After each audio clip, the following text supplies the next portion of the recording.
One thing that has always perplexed me is why men are more likely to cheat in a relationship than women are.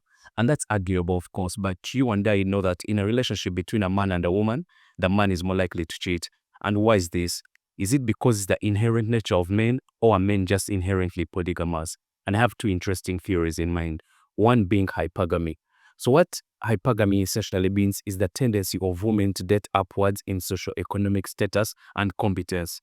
This is because women's brains were wired to be hyperselective. And of course, they have to be because the cost of having sex for a woman is higher than that for a man. So what happens, a study came out that only 30% of men were having sex.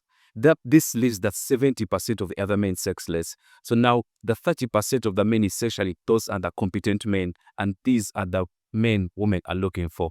So essentially they get to pick from a very big crowd, and they can get to have more than one. You've seen this with celebrities and men of high competence.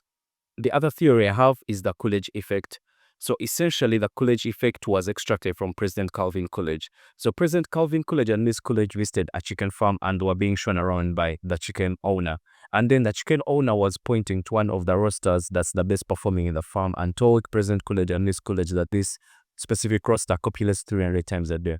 So Miss Coolidge clearly impressed turns to President Coolidge and says, wow, 300 times a day. Then President Coolidge asks the chicken owner, is this with one specific hen or have various types of hens? And the chicken owner says, no, different types of hens. And here's the science to back it up. So essentially what happens when two people engage in sexual intercourse is increased production in dopamine. But then what happens after that sexual intercourse, what we call post-orgasm or pregnant clarity, is that there is depletion in dopamine production, but then there is increased production of a molecule called prolactin in the brain. So what this means is that the brain sets into a refractory period. So in this refractory period, it's the evolutionary role of pair bonding and pillow talking, and essentially connecting two parties together. But then what happens in this refractory period is that, okay, for men, I'm not sure about the science for women, is that men can no longer engage in further sexual intercourse and they cannot get an erection, at least for some time.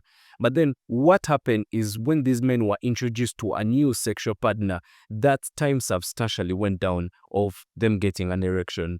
So that means dopamine is linked to novelty. And with novelty, that means the man can copulate again and again.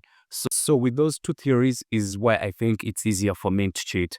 But you guys can let me know in the comments what you think. Thank you.